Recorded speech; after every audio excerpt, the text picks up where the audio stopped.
Olá, seja muito bem-vindo a essa terceira parte da série Escatologia nas Cartas Apostólicas. Se você gostar desse conteúdo, ao final não esqueça de se inscrever, curta e compartilhe. Vamos encerrar essa série no livro do Apocalipse, porém, antes de entrarmos propriamente no livro, vamos trazer aqui um vídeo para falar sobre interpretação, para facilitar a compreensão desse livro, do livro do Apocalipse.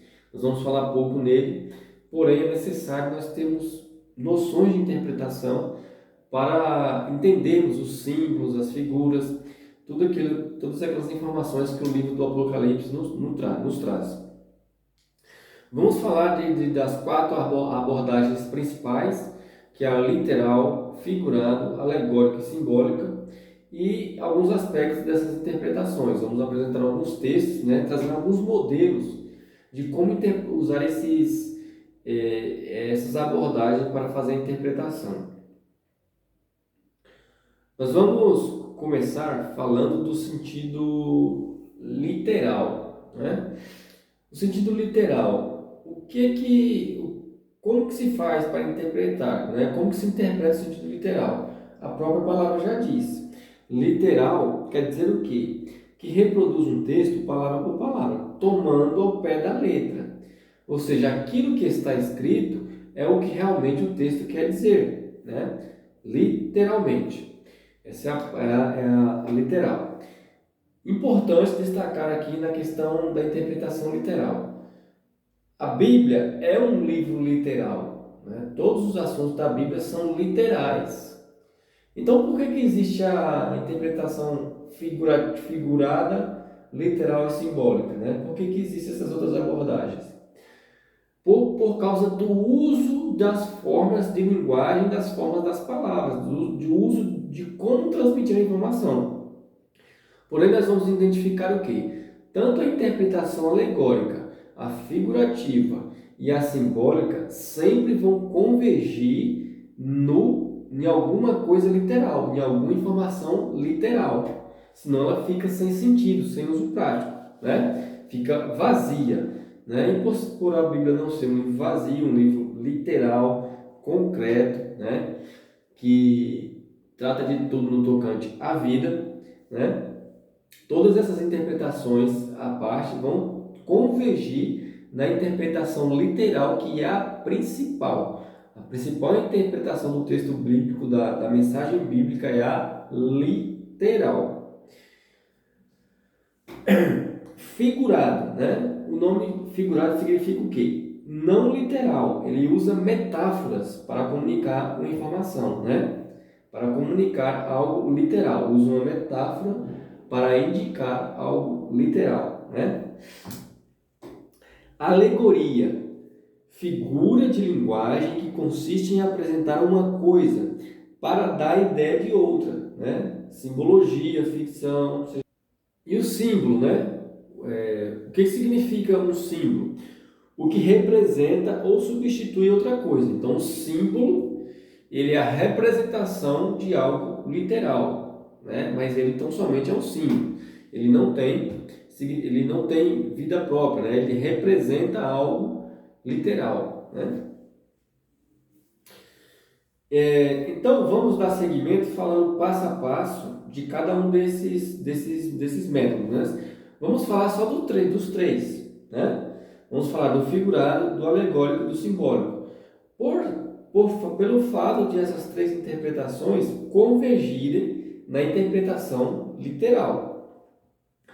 Para trazermos um exemplo prático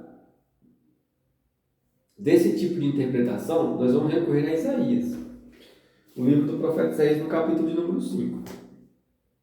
Nós vamos ler do verso 1 até o verso de número 6 e vamos ver a figura de linguagem que é usada. É usada uma metáfora, ali do verso 1 até o verso 6. E a partir do verso 7 começa o que literalmente aquela metáfora está apontando. Vamos lá. Que diz assim, Isaías no capítulo 5, verso 1. Agora cantarei ao meu amado o cântico do meu querido a respeito da sua vinha. Veja aqui a palavra vinha, né? Um plantio de uvas. O meu amado tem uma vinha no outeiro fértil, né? Aqui ele cita a vinha e uma região, né? Então a vinha aqui, essa plantação de vinhas, ela ela é uma metáfora que vai apontar para outra coisa. E cercou-a e limpando-a das pedras, plantou-a de excelentes vides, né? E edificou no meio dela uma torre, e também constituiu nela um lagar. E esperava que desse uvas boas, outra metáfora aqui. Porém deu uvas bravas, outra metáfora. Agora, pois, ó moradores de Jerusalém e homens de Judá, julgai, vos peço, entre mim e a minha vinha.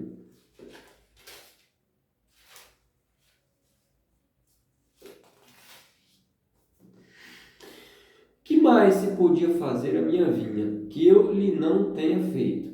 Porque, esperando que desse uvas boas, veio a dar uvas bravas. Agora, pois, vos farei saber o que eu hei de fazer à minha vinha. Tirarei a sua sebe, metáfora, para que sirva de pasto. Derrubarei a sua parede, para que seja pisada, metáfora, né? Então, ele usa uma ilustração aqui de uma vinha, né? E das suas uvas, do trato dessa vinha, para dar ideia de outra coisa. Que coisa que é essa?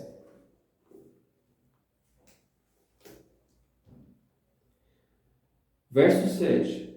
Porque a vinha do Senhor dos Exércitos é a casa de Israel, e os homens de Judá são a planta das suas delícias. E esperou que exercesse juízo, e eis aqui opressão, justiça, e eis aqui clamor. Então aqui já no verso 7 nós identificamos claramente o quê? Que a vinha, aquela vinha da qual está falando nos versos anteriores, é Israel, né? É a região, a terra de Israel, né? A terra de Israel e o povo que estava ali, né? As uvas são os homens, né? Os povos, o povo de Israel. E as uvas boas, né? E esperava que desse uvas boas. As uvas boas são os que? As boas obras, né? Mas deu uvas bravas. Essas uvas bravas significam o quê? Más obras, né? Nós identificamos aqui. Esperava, né? E esperou que exercesse juízo, né? Justiça, né? Andasse com retidão, uvas boas. E eis aqui a opressão, ou seja, uvas bravas. Justiça, né? E eis uvas boas. E eis aqui clamor, uvas bravas, né? Então nós vemos aqui um uso prático, né, da interpretação figurativa, né? Onde aqui no Isaías, até o verso 6, usa uma figura e depois ele traz o sentido, o que essa figura está representando. Então aquela vinha do verso 1 até o verso 6 e a situação apresentada ali é referente ao povo de Israel e a sua condição moral. Esse é o figurado. Alegoria, né? Sentido alegórico. A alegoria, como nós vimos, ela usa uma figura de linguagem que consiste em apresentar uma coisa dando ideia de outra, né? E aí nós vamos ver o quê? Onde que nós vamos apresentar aqui qual texto que traz um exemplo disso aí. Hebreus no capítulo número 7, né? Nós vamos ver lá em Hebreus no capítulo de número 7. Para cada método desse, para cada abordagem dessa, nós vamos deixar dois textos. Vamos falar de um, mas vamos deixar dois textos que você pode estar acompanhando, né? Você vai acompanhar esse texto que eu vou ler e pode estar vendo o segundo texto aí na sua Bíblia. Vamos lá para Hebreus, no capítulo número 7, onde nós vamos falar da alegoria, interpretação alegórica.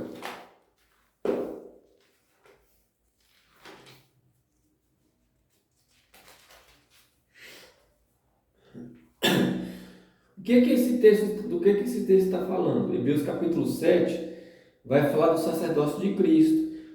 O capítulo 7 e o capítulo 8. Só que antes dele falar de Cristo propriamente, ele fala de quem? De Melquisedeque. Né? Então ele apresenta Melquisedeque para dar a ideia de Cristo. Ele apresenta uma coisa para dar a ideia de outra. Melquisedeque para dar a ideia de Cristo. Vamos lá. Vamos ler a partir do verso 20 do capítulo 6, que diz assim: onde nosso precursor entrou por nós, feito eternamente sacerdote, segundo a ordem de Melquisedeque. Porque este Melquisedeque, que era rei de Salém, sacerdote do Deus Altíssimo, e que saiu ao encontro de Abraão quando ele regressava da matança dos reis e o abençoou, a quem também Abraão deu o dízimo de tudo, primeiramente por interpretação, rei de justiça, e depois também rei de Salém, que é rei de paz, sem pai, sem mãe, sem genealogia, não tendo princípio de dias, nem fim de vida, mas sendo feito semelhante ao Filho de Deus, permanece sacerdote para sempre. Veja aí até o verso 3, né? Ele está apresentando Melquisedeque, né? A figura de Melquisedeque, a representação de Melquisedeque, para dar a ideia de Cristo, do sacerdócio de Cristo, né? Agora vamos para o capítulo 8, onde ele vai falar literalmente de Cristo. Ora, a suma do que temos dito é que temos um sumo sacerdote tal que está sentado nos céus, à destra do trono da majestade, ministro do santuário e do verdadeiro tabernáculo, o qual o Senhor fundou, e não o homem, porque todo sumo sacerdote é constituído para oferecer dons e sacrifícios. Por isso é necessário que este também tivesse alguma coisa que oferecer. Ora, se ele estivesse na terra, nem tão pouco sacerdote seria, havendo ainda sacerdotes que oferecem dons segundo a lei, os quais servem de exemplo e sombra das coisas celestiais, como Moisés divinamente avisado, estando já para acabar o tabernáculo, porque foi dito: ora, fazer tudo conforme o modelo que no monte se te mostrou. Mas agora alcançou ele ministério tanto mais excelente, quanto é mediador de uma melhor aliança, que está confirmada em melhores promessas, né? Então nós vemos aqui no capítulo 7, ele apresentando Melquisedeque para dar a ideia de Cristo, né? Alegoria. Vamos para a terceira abordagem, né? Que é o símbolo, né? A abordagem simbólica de interpretação. Para tanto, nós vamos ler lá em Daniel, né? Vamos para Daniel no capítulo 2. Nós temos o capítulo 2 e o capítulo 7. O capítulo 7 se torna mais interessante para nós porque nós vamos... ele traz um texto muito... Daniel é apocalíptico também, né? Então nós vamos lá em Daniel capítulo 7. Depois você pode ler o 2 aí na sua Bíblia, do verso 25 ao 45. Mas nós vamos ler Daniel 7, do verso 7 ao 11, do 23 ao 26. Daniel, no capítulo 7, ele tem a visão de 4 animais que representam, né, esses símbolos desses animais, eles representam 4 reinos, né? E aí, dentre esses reinos, se destaca um. É o que nós vamos dar ênfase, né? Nós vamos ler do verso 7 até o verso 11, que diz assim: E depois disto eu continuei olhando nas visões da noite, e eis aqui o quarto animal, que era o quarto reino, terrível e espantoso e muito forte, o qual tinha dentes grandes de ferro, um símbolo, né?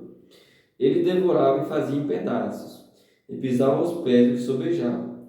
Era diferente de todos os animais que apareceram antes dele, e tinha 10 chifres, mais um símbolo.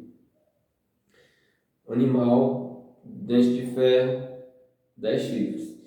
E estando eu a considerar os chifres, eis que entre eles subiu outro chifre, outro símbolo, diante do qual 3 dos primeiros chifres foram arrancados. E eis que neste chifre havia olhos, mais um símbolo, como os de homem, e uma boca que falava grandes coisas. Então tinha olhos e boca, mais símbolos, né? E continuei olhando até que foram postos os tronos, e um ancião de dias assentou. A sua veste era branca como a neve, e o cabelo da sua cabeça como a pura lã. O seu trono era de chamas de fogo, e as suas rodas de fogo ardente. Um rio de fogo manava e saía diante dele. Milhares de milhares o serviam e milhões de milhões assistiam diante dele. Assentou-se o juiz e abriu seus livros. Então estive olhando por causa da voz das grandes palavras que o chifre proferia. Estive olhando até que o animal foi morto e o seu corpo desfeito e entregue para ser queimado pelo fogo. Então veja, aqui do verso 7 ao verso 11 ele apresenta símbolos, né? O Daniel apresenta um símbolo, um animal como símbolo de um reino, né? Esse animal está representando um reino. Nós vemos claramente isso. Lembrando que ele é um símbolo, é um texto simbólico, só que aponta para algo literal. Lembra? A interpretação principal é sempre a literal. Então, sempre que nós estivermos examinando um texto simbólico, um texto alegórico, figurado, nós temos sempre que buscar o que literalmente ele quer dizer, né? Isso a própria Bíblia nos fornece recursos para chegarmos a tal conclusão. Agora nós vamos o quê? Ao que esse símbolo está representando, né? O que esse animal está representando? Vamos lá para o verso de número 23, a partir do verso 23 até o 26, que diz assim: Disse assim: o quarto animal será o quarto reino na terra, o qual será diferente de todos os reinos, e devorará toda a terra, e a pisará aos pés, e a fará em pedaços. E quanto aos 10 chifres, naquele mesmo reino se levantarão 10 reis, e depois deles se levantará outro, o qual será diferente dos primeiros, e abaterá 3 reis. E proferirá palavras contra o Altíssimo, e destruirá os santos do Altíssimo, e cuidará em mudar os tempos e a lei, e eles serão entregues na sua mão por um tempo e metade de um tempo. Mas o juízo será estabelecido, e eles tirarão o seu domínio para o destruir e para o desfazer até o fim. Então veja que aqui, nessa segunda parte, o anjo dá a interpretação a Daniel do que seria aquele símbolo, né? Então nós vimos aí um exemplo de interpretação figurada, outra interpretação alegórica e outra interpretação simbólica, para corroborar o nosso estudo do livro do Apocalipse, né? E sempre lembrando que todas essas interpretações devem convergir no sentido literal do que o texto que está querendo nos transmitir, né? Do que literalmente ele quer nos informar. Passados esses 3 exemplos, nós vamos reforçar mais uma vez a questão do sentido literal, né? Da abordagem literal. Quando nós entrarmos no livro do Apocalipse e começarmos a comentar sobre os textos, nós vamos sempre buscar aí ênfase no que literalmente o texto do Apocalipse está nos dizendo. Diversas são as interpretações que existem hoje, né? Diversos pontos de vista, e é recorrente que algumas interpretações fujam da verdade do que o texto quer dizer, e outras não consigam chegar a um denominador comum, ou seja, não conseguem chegar a informação alguma. Fica simplesmente na questão alegórica e simbólica e não transmite, né, o que literalmente o texto está falando, né? O texto está dizendo a informação que Cristo quer revelar a seus servos, né? Que ali existe algo literal que vai acontecer no futuro próximo, né? E que os crentes precisam saber, né? E se ficar só na alegoria, só no símbolo ou na metáfora, e não chegar à conclusão de que literalmente o texto está informando, a informação, o texto fica vazio, sem utilidade, né? Passado essa informação, essas quatro abordagens aí de interpretação, vamos tratar um pouco da questão literária. O que nós vamos destacar aqui para finalizar? A Bíblia ela tem seus recursos literários próprios. Isso é comum em qualquer obra literária. Se você for pegar, por exemplo, ler um livro de Machado de Assis, ou de Rui Barbosa, ou de Jorge Amado, você vai perceber traços literários particulares de cada autor, né? E como a Bíblia tem um autor de particular, né? Como o autor da Bíblia é Deus, né? Existe um autor, é claro que a Bíblia também vai trazer seus recursos literários particulares. Como que nós conseguimos extrair esses recursos, né? Ter conhecimento desses recursos? Através de leitura exaustiva, né? Você tem que ler constantemente, né, o texto, o livro, para você conhecer, né? A própria leitura do texto bíblico, a própria Bíblia vai fazer com que você, à medida que você vai lendo, você vai extraindo esses recursos literários. Vou deixar aqui 2 exemplos. Vamos ver lá em Romanos no capítulo 4, verso 17, Paulo traz uma instrução muito boa a respeito disso aí.